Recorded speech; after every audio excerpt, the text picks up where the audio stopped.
हम दोनों तरफ पूरी कौम अपने दुश्मन के खिलाफ मुत्तहिद है पाकिस्तान के दिफा के लिए। हमें इस बात पे फख्र है कि पाकिस्तान का दिफा मजबूत हाथों में है और पाकिस्तान इंडिया के हर एग्रेशन का मैसिवली और स्विफ्टली जवाब देगा। लास्ट नाइट, रात की अंधेरी में इंडिया ने जो सिविलियन और मसाजिद पे हमला किया है, इंशाअल्लाह वक्त ये साबित करेगा कि ये इंडिया की एक तारीखी गलती है। इंडिया के सेकुलरिज्म ख़त्म हो चुका है और इंडिया अपने हिंदुत्व बयानिए से पाकिस्तानी कौम को तकसीम नहीं कर सकता। हम यूनाइटेड है, पाकिस्तान हमारा रेड लाइन है और हम दिफा में खड़े हैं।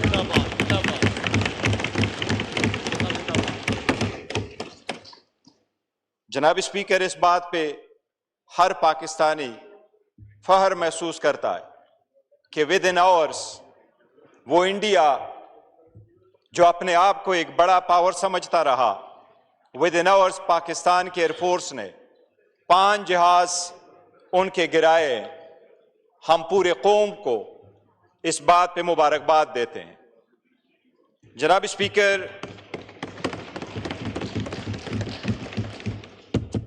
स्पीकर, एज ए नेशन हमने स्विफ्ट रिस्पॉन्ड किया है। अगर इंडिया ने दोबारा भी इस किस्म की खमाकत की तो इंशाअल्लाह एक बार फिर मुंहतोड़ जवाब मिलेगा। जनाब स्पीकर, एज ए कौम हमने अपने शुहदा पे अफसोस है। हमने अपने शुहदा के बड़े जनाजे उठाए और हम सब ने अपने जनाजे शुहदा के उठाए, जिसमें से हर मर्तबा उसमें हाथ राका ही रहा है। लेकिन पाकिस्तान ने हाथ इंसानियत ही का रखा है। इसलिए फुलगाम का वाक़या हुआ है तो हम सब ने उसको कंडेम्ड किया है और उसके विक्टिम्स की फैमिली के साथ हमने दिल्ली हमदर्दी का इजहार किया है। जबकि इंडिया ने जाफर एक्सप्रेस में शहीद होने वाले मासूम के ना वहां ताज़ियत का इजहार किया है, न उसको कंडेम किया है।